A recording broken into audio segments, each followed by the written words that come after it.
আসসালামু আলাইকুম। I am your Sadiq sir. আজকে বরাবরের মতোই হাজির হয়েছি আরেকটি নতুন প্রবলেম নিয়ে। আজকে আমাদের প্রবলেম হচ্ছে প্রবলেমস উইথ পজিটিভ ভার্ব। আমরা পূর্ববর্তী ক্লাসে অবশ্যই লিঙ্কিং ভার্ব পড়িয়েছিলাম। লিঙ্কিং ভার্বগুলো খুবই ইম্পর্টেন্ট, যেমন তেমনি পজিটিভ ভার্বগুলো খুবই দরকারি। আমরা জানি আমাদের টেন্স বা ভয়েস গঠন করতে গেলে বা যে কোনো সেন্টেন্স গঠন করতে গেলে লিঙ্কিং ভার্ব অথবা পজিটিভ ভার্বের সহায়তা ছাড়া সেটা পসিবল না। তাহলে আমি পরবর্তী ক্লাসগুলোতে অবশ্যই লিঙ্কিং এবং পজিটিভ ভার্বগুলোকে একত্রিত করে আমি টেন্স এবং ভয়েস বা অন্য সেন্টেন্স মেকিং কিভাবে করতে হয় তা আমি শিখিয়ে দিব। আজকে চলো আমাদের সমস্যায় চলে যাই। আমাদের সমস্যা হচ্ছে প্রবলেমস উইথ পজিটিভ ভার্বস। আমরা যে কমন পজিটিভ ভার্বস যে পাঁচটা আছে সেটি হচ্ছে, দেখো তো, এক নাম্বারে আমি রেখেছি নাম্বার 1 মেক। সেখানে মেককে দেখো আমি দুইটা ভাগে ভাগ করেছি। একটা মেকের ক্ষেত্রে এরপরে যদি কোনো ভার্ব থাকে তাহলে ভার্বের ওয়ান বা ভার্বের বেস ফর্ম হবে, এবং মেকের পরে যদি ভার্ব থাকে তাহলে অবশ্যই কি হবে, ভার্বের বেস ফর্ম হবে। তবে এই ক্ষেত্রে খেয়াল করবো যে ব্যক্তি থাকলো ভার্বের ওয়ান এবং বস্তু থাকলো ভার্বের ওয়ান। একটা উদাহরণ দিয়ে আমি বুঝিয়ে দিই। He makes me do the work. এখানে খেয়াল করো যে এই যে একটা ভার্ব আছে, এখানে মেক্স ভার্বের পরে কিন্তু ব্যক্তি আসছে। তাই ব্যক্তির পরে মেক্স এর পরে কিন্তু ভার্বের কয় নাম্বার আসছে, ভার্বের ওয়ান বা ভার্বের বেস ফর্ম। খেয়াল করো, he makes me do the work. তেমনি মেকের ক্ষেত্রে বস্তুর ক্ষেত্রে যখন আসে তখন কি হয়, he makes the machine do the work. দেখো এই যে মেকের পরে এটা কি আসছে, এটা আসছে তোমার বস্তু। তারপরেও কিন্তু ভার্বের কয় নাম্বার আছে, ভার্বের এক নাম্বার বা ভার্বের বেস ফর্মই আছে। দুই নাম্বার দেখো, লেট পজিটিভ ভার্ব নিয়ে আমরা কথা বলি। লেট এর ক্ষেত্রে যদি ব্যক্তি থাকে তাও ভার্বের ওয়ান বা ভার্বের বেস ফর্ম, এবং বস্তু থাকলো ভার্বের বেস ফর্ম, সেই একই কথা মেকের মতোই। তাহলে এখানে খেয়াল করো, he lets me do the work. এখানে দেখো লেট, এখানে পজিটিভ ভার্ব লেট, তারপরে ব্যক্তি মি, তেমনি তারপরে ভার্ব আসছে, তা ভার্বের বেস ফর্ম হয়েছে।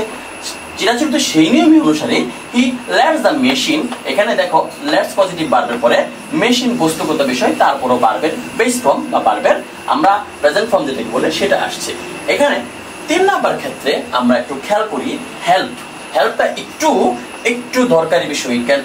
কোন ক্ষেত্রে জানো, হেল্পের ক্ষেত্রে কিন্তু ভার্বের ওয়ান এবং ভার্বের সাথে টু প্লাস ভার্বের ওয়ান দুটাই হইতে পারে, ইনফিনিটিভ হইতে পারে। এটা হচ্ছে কি, এটা হচ্ছে ব্যক্তির ক্ষেত্রে এবং এটা হচ্ছে কি বস্তুর ক্ষেত্রে। এটা কোন ক্ষেত্রে, বস্তুর ক্ষেত্রে। তাহলে ব্যক্তির ক্ষেত্রে বা বস্তুর ক্ষেত্রে উভয় ক্ষেত্রেই ভার্ব ওয়ান অথবা টু প্লাস ভার্ব ওয়ান তুমি বসাতে পারো। ডিয়ার স্টুডেন্টস, একটু খেয়াল করো, পজিটিভ ভার্ব কঠিন না যদি একটু বুঝে পড়ো তুমি। তাহলে হেল্পের ক্ষেত্রে দেখো হি হেল্পস মি, এখানে হেল্প পজিটিভ ভার্বের পরে ব্যক্তি আসছে, তেমনি ডু অথবা টু ডু দা ওয়ার্ক, দুইটাই উত্তর কারেক্ট। তেমনি he helps the machine, helps positive ভার্বের পরে বস্তুগত বিষয় আছে, সেই ক্ষেত্রেও ভার্বের ওয়ান বা ইনফিনিটিভ দুইটাই কারেক্ট। তারপর 4 নাম্বার হচ্ছে হ্যাভ ভার্ব। তাহলে এখানে হ্যাভ পজিটিভ ভার্বের ক্ষেত্রে ব্যক্তির ক্ষেত্রে ভার্বের ওয়ান বা ভার্বের বেস ফর্ম, এবং বস্তুর ক্ষেত্রে আমরা কি পাচ্ছি, ভার্বের 3 নাম্বার ফর্মেট বা ভার্বের পাস্ট পার্টিসিপল ফর্ম। খেয়াল করো, দে হ্যাভ দেয়ার লয়ার। এখানে খেয়াল করো, দে হ্যাড পজিটিভ ভার্ব মানে হ্যাভ এর 2 নাম্বার ফর্মেট আছে, যে কোনো ফর্মেটে থাক, 1 2 3 যে কোনো ফর্মেটে থাক, সমস্যা নেই, পজিটিভ।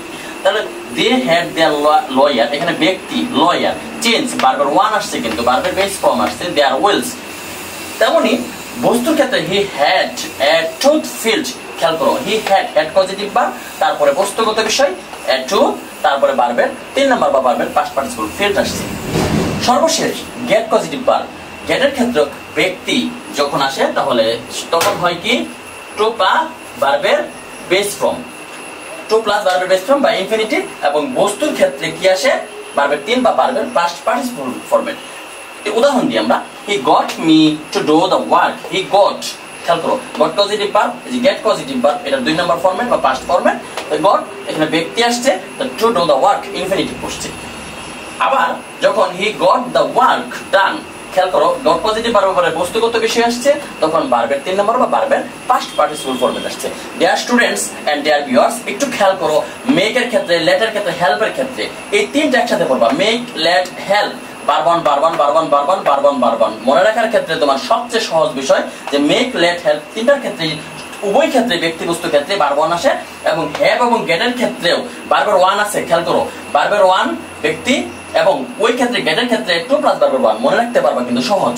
এবং হ্যাভ এবং গেটের ক্ষেত্রে verb one two plus verb one, এবং বস্তুর ক্ষেত্রে ভার্ব থ্রি এবং ভার্ব থ্রি। ডিয়ার স্টুডেন্টস, আজকের মতো পজিটিভ ভার্ব এই পর্যন্তই। যদি তোমাদের এই পজিটিভ ভার্ব বুঝতে কোনো সমস্যা হয় তাহলে অবশ্যই আমাকে কমেন্ট সেকশনে বলবা, আমি আরো সুন্দর করে বুঝিয়ে দেওয়ার চেষ্টা করব। তারপরে পরবর্তী ক্লাসগুলোতে অবশ্যই পজিটিভ এবং লিঙ্কিং ভার্বের খুবই দরকার আছে, আমি ওগুলো নিয়ে বারবার ক্লাস করব। বারবার আমি ক্লাসে বুঝিয়ে দিব এটা কেন শব্দগুলোর পরে অন্যরকম বসে, বারবার আসলে কেন বারবার সাথে আইএনজি হয় না। আমরা চিরাচরিত নিয়মে পড়ি কি বারবার সাথে আইএনজি দিব, কেন দিব আমি? কারণ সেটা হচ্ছে পজিটিভ ভার্ব, পজিটিভ ভার্ব পরে আমি বারবার সাথে আইএনজি দিতে পারি না। তাহলে আজকের যে কিওয়ার্ড হচ্ছে তিনটা। একটা ওয়ার্ড কিন্তু ব্যবহার হয় তিন ভাবে, সেটাও খুবই গুরুত্বপূর্ণ। আমরা ভুল করি মাঝে মাঝে। খেয়াল করো, একটা ওয়ার্ড হচ্ছে লেটার, LATER, একটা হচ্ছে LATTER লেটার, একটা হচ্ছে LETTER লেটার। দেখো এটা কি? লেটার মানে বর্ণ, ঠিক না? আর এটা কি? লেটার মানে কি? পরবর্তী। আমাদের পরবর্তী প্রজন্ম যে বলি আমরা লেটার, পরবর্তী। আর লেটার অর্থ কি? এটা হচ্ছে পরে। খেয়াল করো, 1 নাম্বার লেটার অর্থ হচ্ছে পরে, 2 নাম্বার লেটার অর্থ হচ্ছে পরবর্তী, 3 নাম্বার লেটার অর্থ হচ্ছে বর্ণ। তাহলে প্রথমটার বানান LATER, পরে LATTER পরবর্তী, লাস্ট ওয়ান LETTER বর্ণ। এক্ষেত্রে ধন্যবাদ তোমাদেরকে আজকে মনোযোগের সহিত আমার ক্লাসটা করার জন্য।